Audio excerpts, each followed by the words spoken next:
Damon's getting a new little love interest. A little squeeze. She's actually incredible. The girl that plays Andy, her name's Andy Starr. I love saying her name. Such a reporter name. Damon's like kind of proud of it. There's a line where Alara comes to the Salvatore house. I just realized I'm in this like whole period, slick down, very different. You look very dapper. Alara comes. Thank you.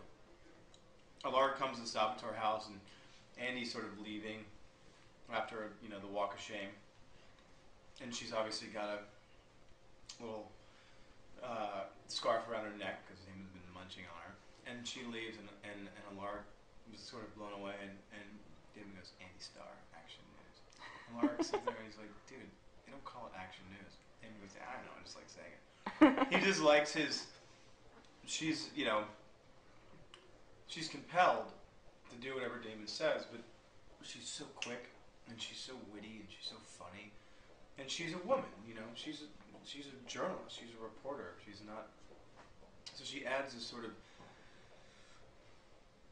older element to it, and she's really fast with Damon, and she happens to be a good friend of mine, and her boyfriend in real life is one of my closest brothers in the world. So we have this really great connection.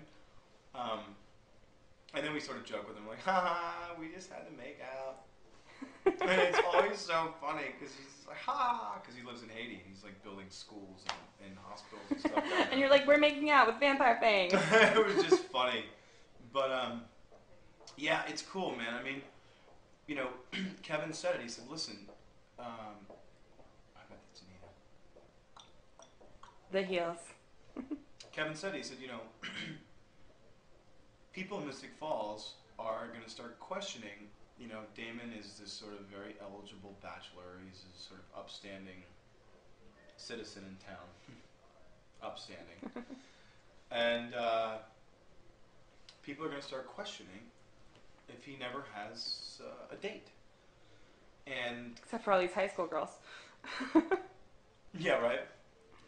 But she's kind of this. She's kind of this beard. It's like sexy ass journalist beard. You guys could be. Thanks. And it's really cool because Damon, the way that these characters are written together, it's just really funny and witty, and they just fire back at each other. And even under her compulsion, she's still. You see her sometimes think about, why the hell did I just say that? Because your mind just says, I have to do this. But subconsciously, something's off. I've never actually been compelled as a character, but I see it often, and I see what Damon does. But it's just so much fun. And on my birthday, we had that, scene where I remember reading the script going, really? It was this girl and Damon taking a bubble bath together, like drinking wine by candlelight.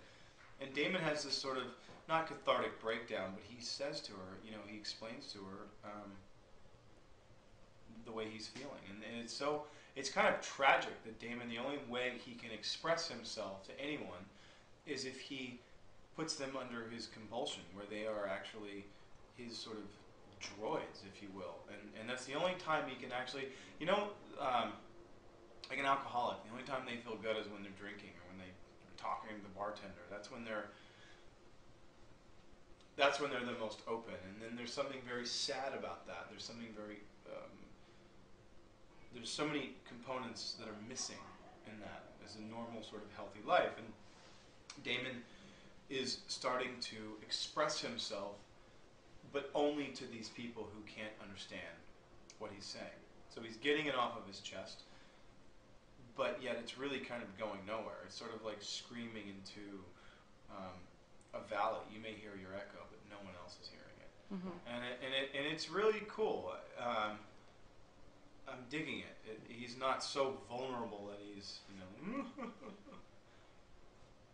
but he is starting to feel, and he's starting to sort of really starting to piss him off. And these sort of outlets that he's using is bringing someone under this compulsion and actually telling them how he feels. It's sort of like what he did with Elena when he said, I love you.